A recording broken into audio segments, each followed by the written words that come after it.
Gagawin nating banana cake itong saging dito kanina. Ito na ang saging kanina na 4 na pirasong mga maliliit. At dito ko lang siya ihilera.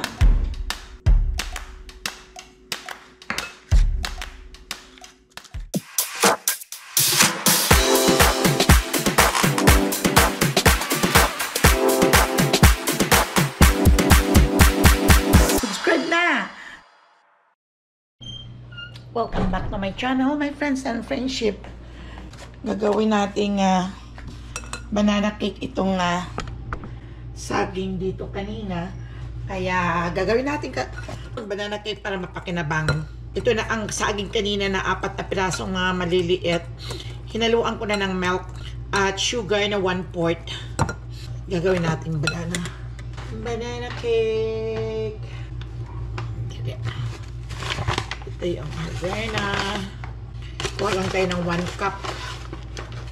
1 cup na flour. Direct ko na dito.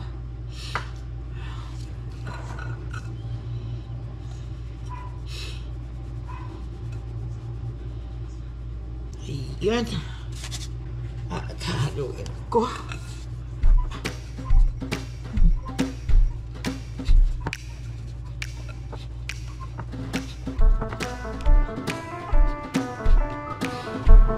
Saging na 4 na piraso lang ito, my friends and friendship, na hindi naman gaanong kalaki. Yung overripe na saging na, yung maitim-itim na. Minas ko nilang. Tapos pagkamas ko, nilagyan ko ng 1 cup na harina, 1 itlog, at 1/3 na sugar ang nilagay ko. Doon matamis naman kasi ang saging. Kaya 1/3 lang nilagay kong sugar.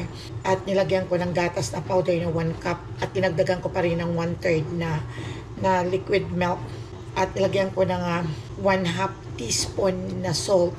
At nilagyan ko ng wala kasing baking soda eh.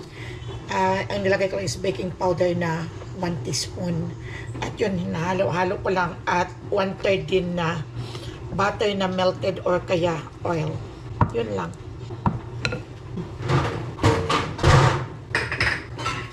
At dito ko lang siya ihilera. Diyan. Garnisan ko na lang. Ay, hindi.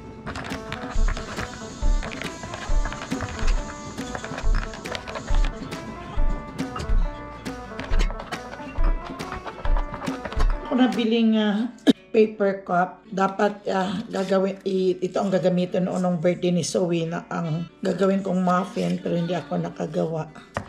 Pero ito na lang gagamitin ko.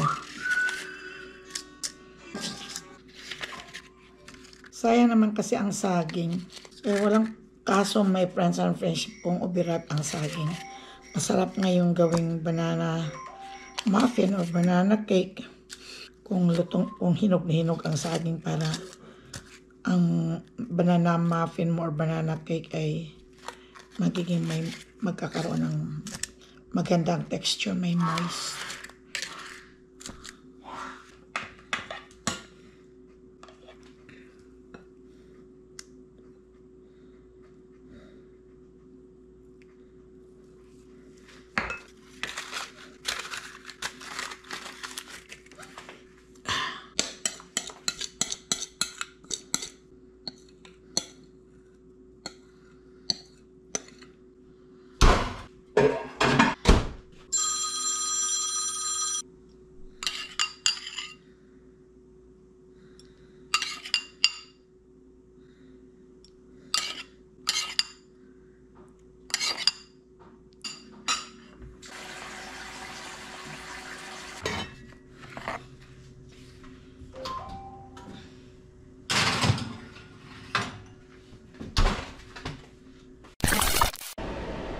Hindi pa luto, ang bango-bango. Hindi na napuno. Yan lang kasi ang insakto. Okay, dyan lang muna. I-check ko muna yung asa ni Jarrell.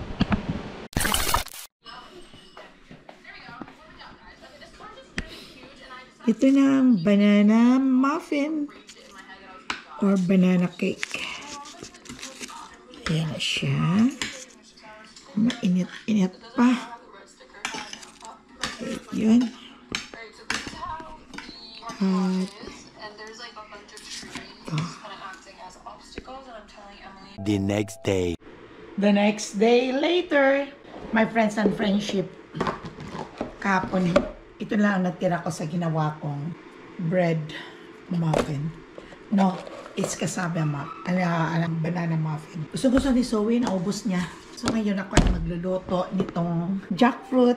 I-adobo ko sa gata. Yung sa amin to sa Bisaya ay linabog na langka. At itlang isasahog ko. At ayan, at lagyan ng nyog. Pero bago ang lahat, my friends and friendship, kailangan ko muna magligpit. At isasahog ko pa ito sa aking linabog na langka. Pero ligpit muna ako. Dami ko pang ililigpit. Umalis kasi kami. May pinuntahan. Kaya hindi ko natapos-tapos ang aking vlog.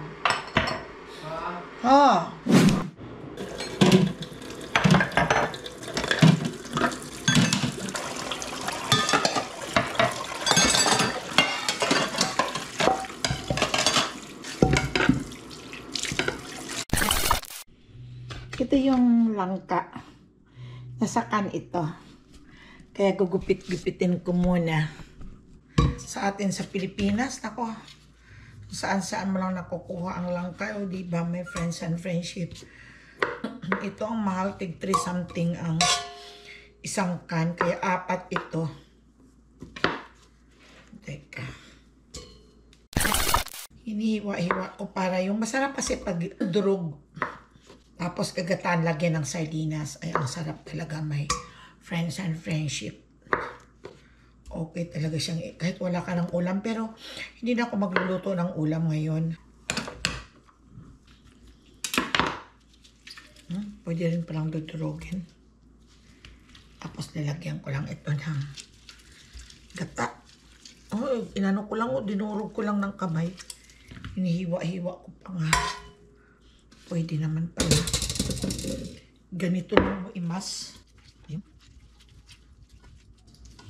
Tapos, lalagyan ko ng sibuyas, bawang, patis. Lulutuin ko muna. Sa amin ito, my friends and friendship, kadami namin ganito. Tapos, lagyan ko ng luya muna. Ay, ito pa. Ito yung pangsahog ko. Yung laman ng pork. Ayun. Nahugasan ko na to kanina. Okay. Ayan ko. Iba ko ng sibuyas.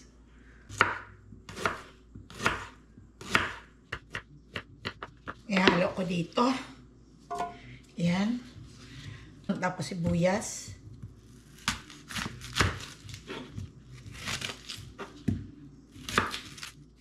Ayan. Tapos, ito may bawang. Wala kasi ngayon, my friends and friendship, na i-ban nila ang bagoong alamang. Meron naman doong bagoong na yung may sabaw lang, pero hindi ako nakabili. Okay na to. At inuubo kasi kaming lahat. Baka mamaya Makati sa lalamunan. Ito na lang, sardinas na lang. Ang ihalo ko dito. At lagyan ng kaunting sugar. Lagyan ng patis. At seasoning. Timpla na. Di masarap na yun. Lagyan ng gata. Pero naglalagay ako ng sugar sa mga niluluto ko, my friends and friendship. Instead na lagyan mo ng mga bitsin or magic sarap.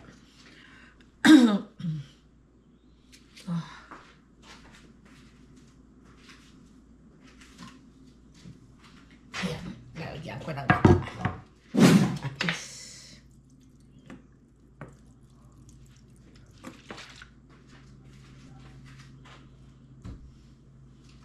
Lagyan natin ng Ricardo's pepper. At lagyan natin ng kaunting oyster sauce.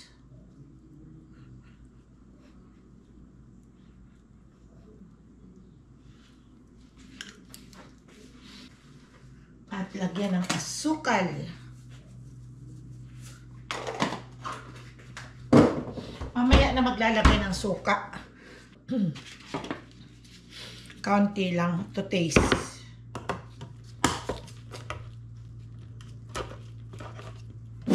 Ayan na siya. Sa halo-halo na to. Ayan. Gata, oyster sauce, tinimplahan ko ng patis, sugar, bawang, sibuyas, at luya. Kaya ayan, halo-halo. At papalambutin ko siya dito sa aming kalan. Ayan. Papakuloyin natin hanggang sa lumambot. At ito ay ililigpit ko na.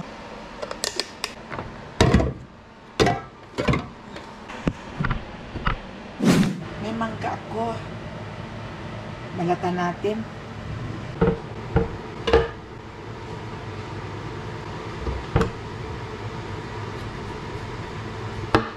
Wala kaming bagoong. Sarap-sarap to kung may bagoong.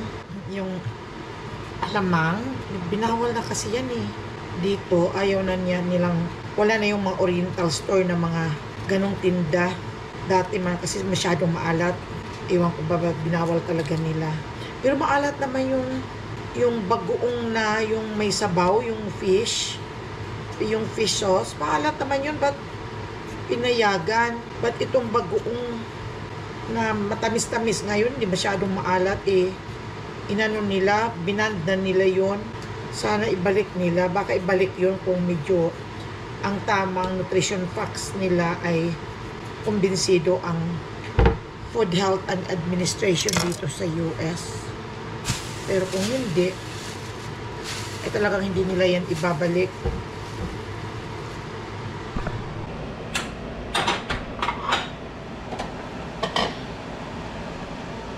Kumukulo na. Hindi pa masyado.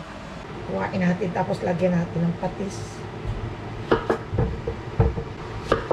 Nagkikrave kasi akong kumain. Kahapon may dalawa ito. Dinala yun ni JR yata. Kinain ko na yung isa namin kagabi ni Chanel.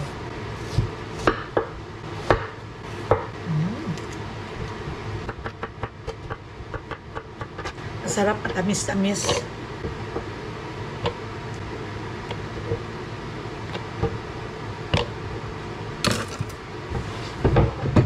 Lagyan natin ang patis.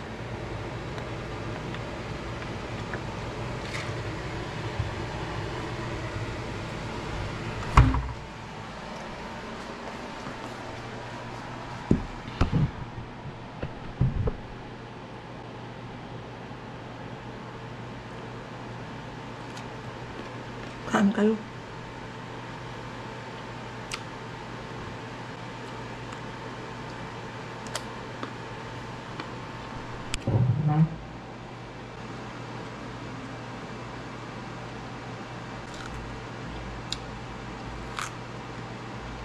Sarap. Walang asim ang mangga dito.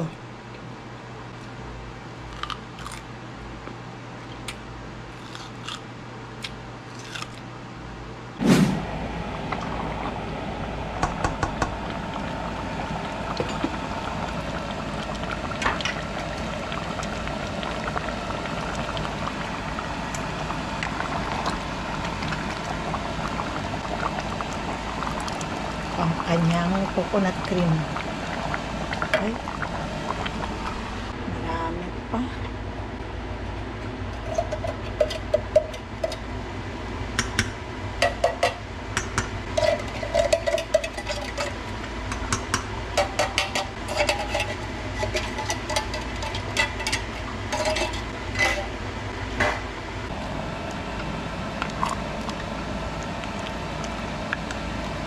Luto na to.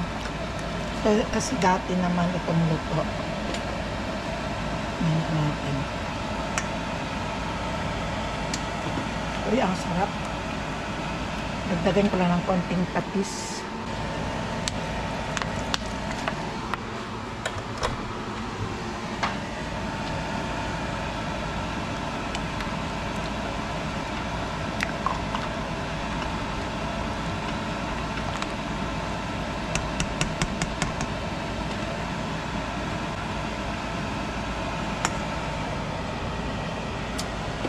Sarap. Tama na. Iprito sana ako ng fish, pero tinatamad na ako at matigas pa kasi ang fish. Off ko na. Ito na. Ginataang lang. Katawag sa amin ito, may friends and friends, pero linabog. Kain ako. Kung si Papa Dudes lang ang aking antayin, ang tagal-tagal niya. At kaunti lang naman kanina ang breakfast ko. Kaya kain na lang ako mag-isa. Ayan. Kuha ako nito.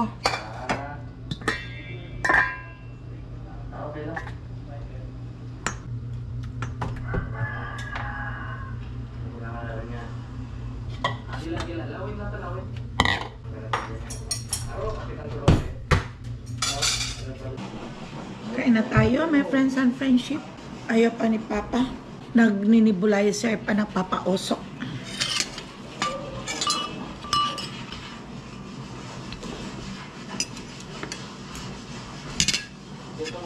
Masarap ang sabaw nito kahapon. Hanggang ngayon masarap pa ang sinigang ko.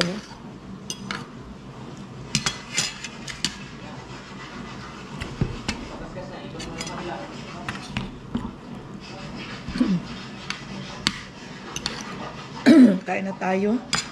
Sarap.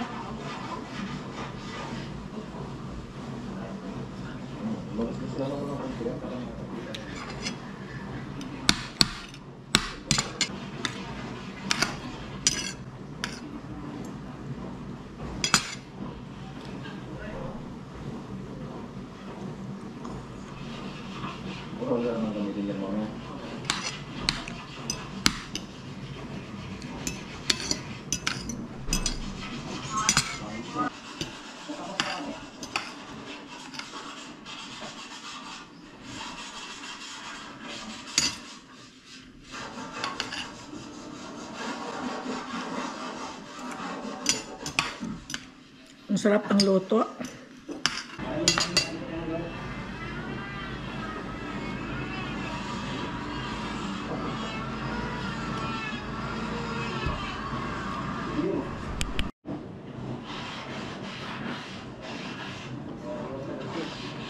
Kaunti lang ang kanin ko, hindi ko pa maubos-ubos.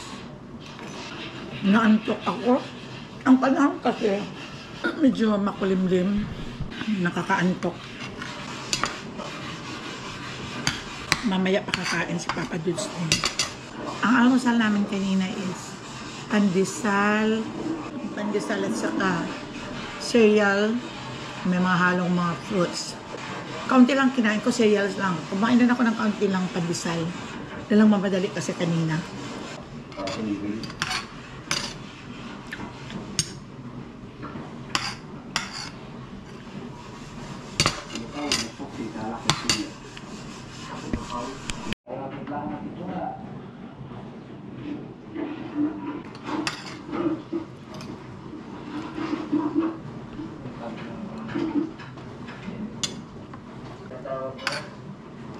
Katalis. Pag-intoxicate, mga harabas, kailangan ng katalis.